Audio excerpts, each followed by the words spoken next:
بل اور Melinda Gates کے درمیان طلاق ہو رہی ہے۔ ہمارے نزدیک ہم اب اس رشتے میں رہتے ہوئے ایک دوسرے کے ساتھ قدم سے قدم ملا کر مزید آگے نہیں بڑھ سکتے۔ بل گیٹس ایک بہت جانا پہچانا نام ہے، لیکن میلنڈا کون ہے؟ 1964 میں پیدا ہونے والی میلنڈا فرینچ ٹیکساس میں پرورش پائی۔ انہوں نے ڈیوک یونیورسٹی سے کمپیوٹر سائنسز اور اکنامکس کی تعلیم حاصل کی۔ بل گیٹس سے ان کی ملاقات 1987 میں مائیکروسافٹ میں نوکری کے دوران ہوئی۔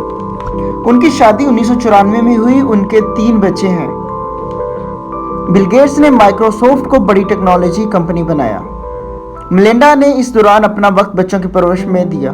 بل گیٹس $124 ارب کی دولت کے ساتھ دنیا کے امیر ترین شخص ہیں۔ سن 2000 میں جوڑے نے میلنڈا گیٹس فاؤنڈیشن کی بنیاد رکھی، جس کی میلنڈا شریک پرسن اور بورڈ ممبر ہیں۔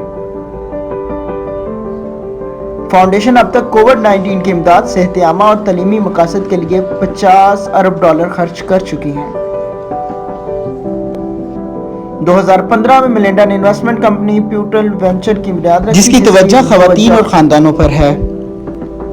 آخرکار دنیا اس حقیقت کے ساتھ بیدار ہو رہی ہے کہ ہم میں سے کوئی اس وقت آگے نہیں بڑھ سکتا جب تک کہ ہم میں سے نصف پیچھے رہ جائیں۔ 2019 میں میلنڈا نے موومنٹ آف لیفٹ کے نام سے یادداشتیں شائع کی، جو خواتین کے اختیارات حاصل کرنے کی جدوجہد کے بارے میں ہیں۔ دی گیٹس فاؤنڈیشن نے کہا ہے کہ وہ دونوں اکٹھے کام کرتے رہیں گے۔